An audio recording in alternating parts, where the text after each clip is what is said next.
నమస్తే, welcome to our channel.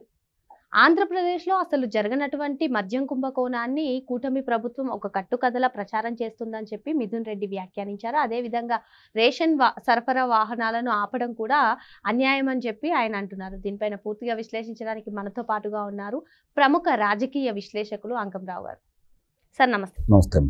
Mithun Reddy అసలు ఈ కుంభకోణంలో అభియోగాలు ఎదుర్కొంటున్నటువంటి మిథున్ రెడ్డి అసలు లిక్కర్ స్కామ్ గురించి ప్రస్తావించడం జరిగింది. సార్, అసలు లేనటువంటి లిక్కర్ స్కామ్ ని చంద్రబాబు నాయుడు గారు కట్టుకథలా ప్రచారం చేస్తున్నారని చెప్పి ఆయన వ్యాఖ్యానిస్తున్నారు. ఈ వ్యాఖ్యలను ఏ విధంగా చూడాలి? ఇవే కాకుండా ఏవైతే జగన్ సంక్షేమ పథకాలు తెచ్చాడో అవన్నీ కూడా ఆపడం తీవ్రమైన అన్యాయం, అందులో ఒకటి రేషన్ సరఫరా వాహనాలు నిలిపివేత అని చెప్పి ఆయన మాట్లాడుతున్నారు. వీటన్నిటిని కూడా ఏ విధంగా చూడాలంటారు? మద్యం కుంభకోణం వాస్తవాలన్నీ సిట్టు చాలా వేగవంతంగా ఈరోజు విచారణ జరుపుతూ దోషులను ఒక్కొక్కళ్ళని మనం తెలియని వాళ్ళందరిని కూడా బయటికి తీసుకొచ్చేసి ఇందుట్లో ఎంతమంది కలిసి పనిచేశారు, ఎవరెవరు ఏ ఏ కార్యక్రమాలు నిర్వహించారని చెప్పని వివరాలతో కూడినటువంటి విషయాలన్నీ బయటికి తీసుకొస్తూ ఈరోజు కేసిరెడ్డి రాజశేఖర రెడ్డి పేరు చాలామందికి తెలియదు. అతను ఏదో సాంకేతిక సలహాదారుడిగా మాత్రమే ఉండేవాడు.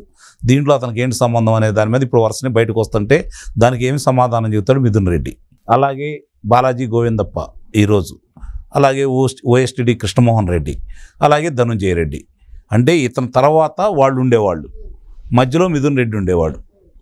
అంటే కేసిరెడ్డి రాజశేఖర రెడ్డి దగ్గర నుంచి వచ్చినటికన్నిటికీ ఈయన వాటా ఈయనకు వచ్చేసి పర్యవేక్షణ చేసిన తర్వాత ఎవరి దగ్గరికి చేర్చాలి అనే దాని మీద అతను ఈ ముగ్గురు దగ్గరికి చేరిస్తే వాళ్ళు ఎవరెవరికి ఎట్లా పంపించాలి, ఏ ఏ పరిశ్రమలో పంపించేసి వాళ్ళ ద్వారా నుంచి మళ్ళీ ఎనికి తెప్పించుకోవాలనే కార్యక్రమంలో వాళ్ళు చూసేవాళ్ళు. అంతిమంగా ఇవన్నీ ఎట్లా చేయాలని చెప్పి బాలాజీ గోవిందప్ప చూసేవాడు.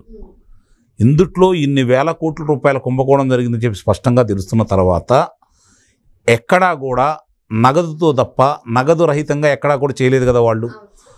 పురంధేశ్వర్ గారు వచ్చేసి ప్రతి మద్యం షాప్లో కూడా చాలా వరకు సందర్శన చేసేసి ఏం జరుగుతుందో వివరంగా చెప్పేసి ఇవి తీసుకొని వెళ్ళి అక్కడ ఇచ్చారు కదా ఢిల్లీలో.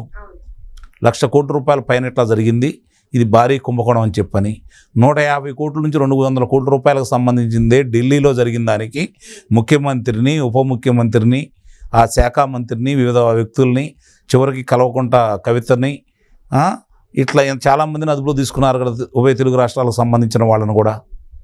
మరి ఇక్కడ అన్ని రోజులు మొట్టమొదటి అసలు మద్యపాన నిషేధం అని చెప్పని ఎవరు చెప్పారు? ప్రజలు అడిగారా మిమ్మల్ని? ప్రజలైతే అడగలేదు కదా. మీకై మీరు ప్రకటించారు. అంటే మీరు మొట్టమొదటి నుంచి కూడా ఇదన్నిటి కూడా మీకు తెలిసి మీరు కావాలని చెప్పని ప్రజల్ని మభ్యలో పెట్టి వాళ్ళని నమ్మించి ఈ వ్యాపారం చేయడం కోసం మీరు ముందుకెళ్ళారని చెప్పి అయితే భావించాల్సి వస్తుంది. నీకేంటి సంబంధం లేనప్పుడు విజయసాయి రెడ్డి చాలా స్పష్టంగా కేసిరెడ్డి రాజశేఖర రెడ్డి, సజ్జల శ్రీధర్ రెడ్డి, నేను, మరి మిథున్ రెడ్డి, వాసుదేవరెడ్డి, సత్యప్రసాద్ మేమే ఉన్నామని చెప్పాడు కదా. మరి ఎలా చెప్పాడు అతను?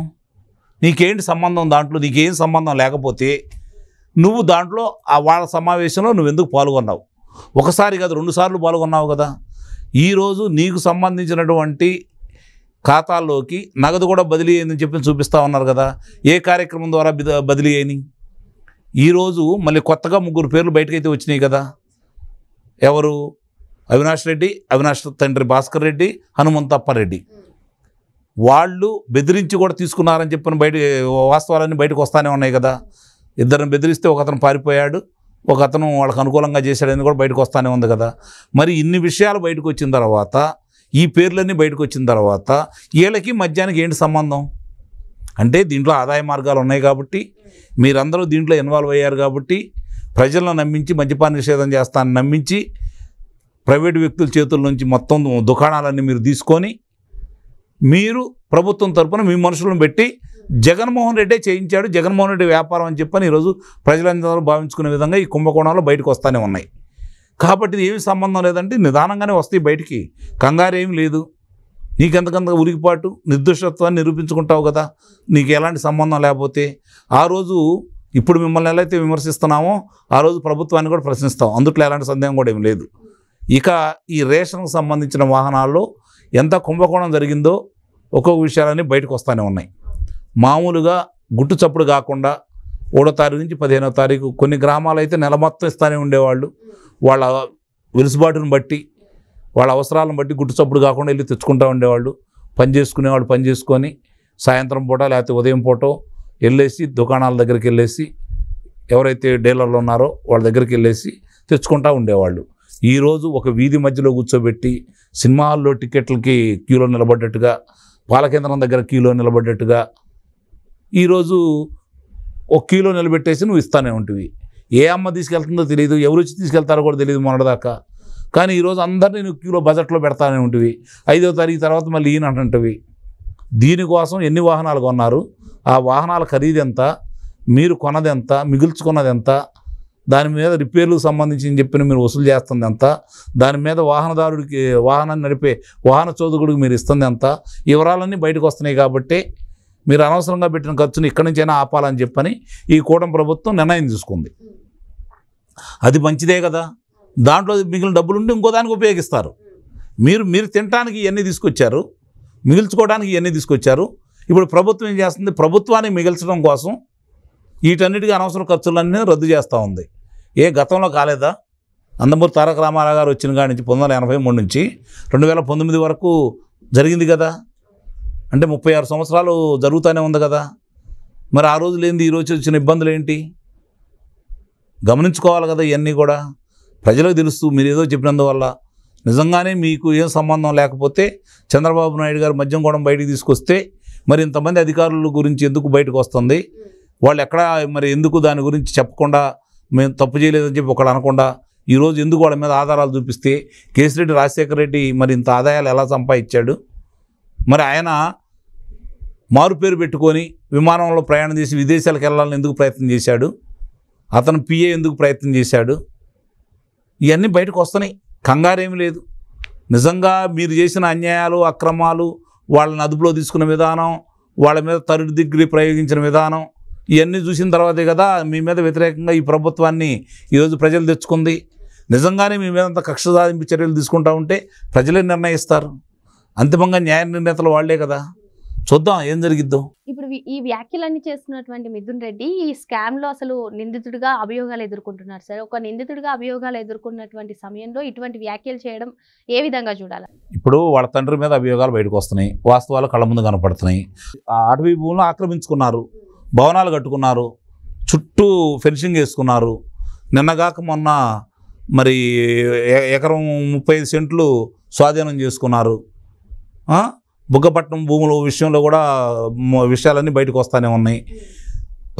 మద్యం మిథున్ రెడ్డి చూసుకునేవాడు, అలాగే గనులు మిథున్ రెడ్డి చూసుకునేవాడు అని చెప్పిన అభియోగం వస్తూ ఉంది.